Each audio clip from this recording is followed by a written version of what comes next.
What's up, guys? Welcome back. Today we're back in the kitchen for another episode of Ballin' on a Budget. Today I'm going to show you one of my favorite go-to inexpensive meals. This taco casserole recipe is extremely versatile. You can use this as a quick weeknight dinner, a meal prep option, or a party appetizer. And the best part is you can feed up to 8 to 10 people for less than 30 bucks. Meet me in the kitchen, let's make it happen. All right, guys, one of the issues with these quick, easy, inexpensive meals is a lot of times it's hard to get freshness into the recipe. We're solving that problem today by making a fresh pico de gallo, really simple, inexpensive ingredients, and you can whip it up really quickly. The best part is you can save it and use some of it as a snack in between. Another little pro tip also, in restaurants, you have to color code your cutting boards. And this is a smart technique to use at home too, just for food safety. You want to use a green cutting board for all your veggies. Red is usually preserved for meats. Just something to kind of keep in mind. I kind of have gotten in the habit of that at home, but obviously, depending on how many cutting boards you have, may or may not be useful for you. Just a little quick pro tip there that I've learned from my health certification. All right, half an onion's going into this pico. We're gonna use 1 or 2 jalapeños, depending on how spicy you want this to be. All right, so for texture purposes, I like to core the tomato, which is basically just taking out the core and the seeds and all that good stuff, leaving behind most of the flesh and the skin, which is gonna, have a little bit more bite. It's not gonna be as watery and soft, which is kind of like most people that say they don't like tomatoes, is usually a textural thing. So this will kind of help out with that.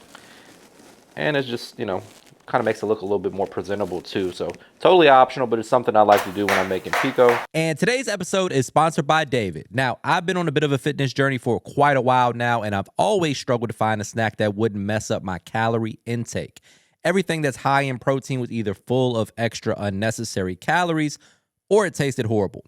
But then I found David. It's packed with 28 grams of protein and only 150 calories. And it has 0 grams of sugar. Honestly, guys, I was a little skeptical about this product because I've tried so many protein bars that taste awful. They're dry, they're chalky, full of weird sweeteners that cause horrible aftertaste. But David has changed everything for me. They taste amazing, they're real, clean ingredients, and they have no sugar. They're the perfect level of sweetness, and they leave no bad aftertaste at all. Most importantly, I've been kind of struggling to hit 200 grams of protein per day, and David protein bars have helped me supplement that and reach my protein goals, which are ultimately helping me reach my fitness goal. With 75% CFP, they offer the highest protein to calorie ratio on the market. It helps you feel full longer, reduces overall calorie intake, and it helps support fat loss. Most importantly, it tastes absolutely delicious. And honestly, this is my favorite texture of any protein bar I've ever tried. The bars combine the softness of dough with crunchy crisps and white or semi-sweet chocolate that explode in every bite. They have tons of flavors to choose from, and all the ones that I've tried so far, I've absolutely loved. I absolutely love this product, and I think you'll like it too, so get yours today before they sell out. Click the link below or find them at davidprotein.com. That's davidprotein.com, or click the link below to try it today.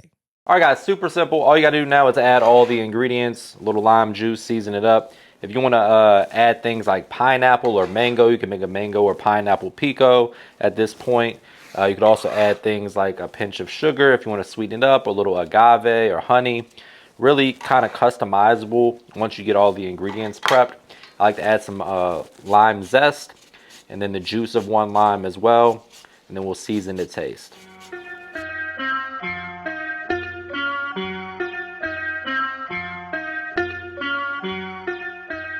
All right, guys, real quick, let's talk about kitchen tools for a second. This is called a microplane. You can use it to zest things like lemons, oranges, any kind of citrus. It's great for grating Parmesan cheese, things of that nature. It really can elevate your preparation in the kitchen as far as presentation and things like this when you're prepping something that's going to require some citrus zest. So I highly recommend getting you one of these. This is something that a lot of people don't own, but it's inexpensive and it's a game changer for certain things like cheese and citrus. So we're gonna go ahead and zest a little bit more lime. We did some earlier. We're gonna zest this into our sour cream sauce here. This is gonna be a layer in the casserole as well. It's gonna add a little creaminess, a pop of citrus, obviously, some garlic flavor, and it's just gonna be, help the dish be a little bit more well-rounded. So in goes the zest. We're gonna add the juice as well. Gotta find my knife. Zest and juice of 1 lime. About a cup or so of sour cream. I didn't really measure it, kind of eyeballed it. You can measure it though, a cup and a half should get the job done. It's a juicy lime. Next, we're going in with a tablespoon of garlic. Some tahini, which is going to add a little bit of acid as well because it's got some lime flavor in it too. And a little spice, pinch of sugar, offset that spice. A little AP seasoning to cover your flavor balance, or your flavor profile, I should say. Nice rubber whisk is another good tool to have in the kitchen. Gonna get in there and give everything a good mix. Taste as you go, adjust the flavor to your preference. You can make this nice and spicy if you want. You can add some cayenne or a little bit more tahini. Tahini's not really that spicy in my opinion, but some folks might say it is. All right, guys, next up it's time to brown the meat. Today we're using ground beef, but you can feel free to substitute that with whatever you like. Ground chicken, ground turkey, a vegan option, totally customizable. I like to use half fatty, which is like 80-20, and then half lean. Makes a good ratio. I can usually find one of those on sale to, make this a little bit more inexpensive. When you brown your ground beef, you want to make sure it makes good surface area contact with that skillet. That's going to have what's called the Maillard reaction, which is a fancy term for just browning and crisping up the meat. It's going to caramelize a bit, adds texture and flavor. Super critical. All right, guys, so you want to really develop some nice crust and color. What you see right here, some nice brownage on the beef. That's going to add flavor, texture, and it's going to look better than just old, nobody wants gray beef. Now we're going to go ahead and break it up with our spatula into small pieces, add in our onion, and then begin to season.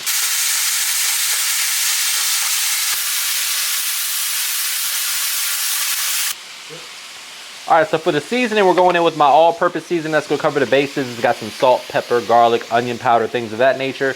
We also have some cumin, chili powder, 1 packet of Sazón, and a little bit of cayenne for some heat. As always, guys, all the specific measurements and ingredients for this recipe can be found at MrMakeItHappen.com. So we're going to go ahead and mix in the seasoning here. We're also going to add that half of a diced onion. Immediately, it's going to smell like taco night, which is exactly what you want to smell in your house. Once those seasonings hit the skillet, I'm going to work it in. You can add more or less depending on your preference and your, salt intake requirements.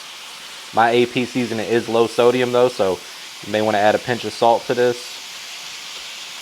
All right, my friends, now it's time to assemble the casserole. For that, you're gonna need a casserole dish or a foil pan, depending on how fancy you're trying to be. We're gonna preheat our oven to 400 degrees, and the very first layer we're gonna add is our refried beans. Now, if you're not a fan of refried beans, you can skip this step or replace it with some seasoned rice at the bottom layer. Then after that, we're gonna add our sour cream mixture that we added, followed by the beef, some cheese, beef, cheese, into the oven, 400 degrees for about 20 minutes. And you can serve this as a dip, you can serve it as an appetizer or a meal prep option. Totally delicious and inexpensive. All right, guys, after about 25 minutes in the oven at 400 degrees, our taco casserole or taco dip is finished. We're gonna let it cool for about 15 minutes before we dig in. I'm gonna garnish this up with that pico de gallo we made, some black olives, some cotija cheese, and a little more cilantro. This is the part where I say brace yourself for a trademark money shot. Say it with me, guys. Looking good. The only thing left to do is dig in for the taste test, but before we do that, please take a quick second to subscribe to the channel. Make sure you hit that bell to enable notifications as well.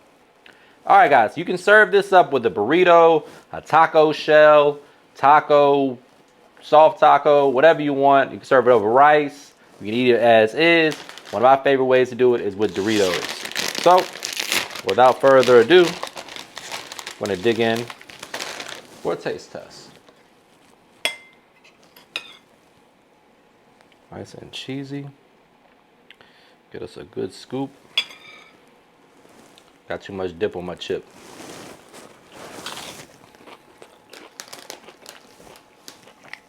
Damn, that's good.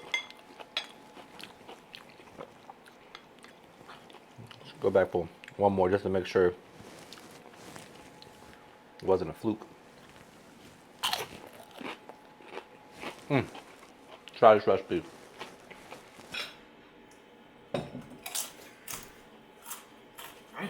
My mom.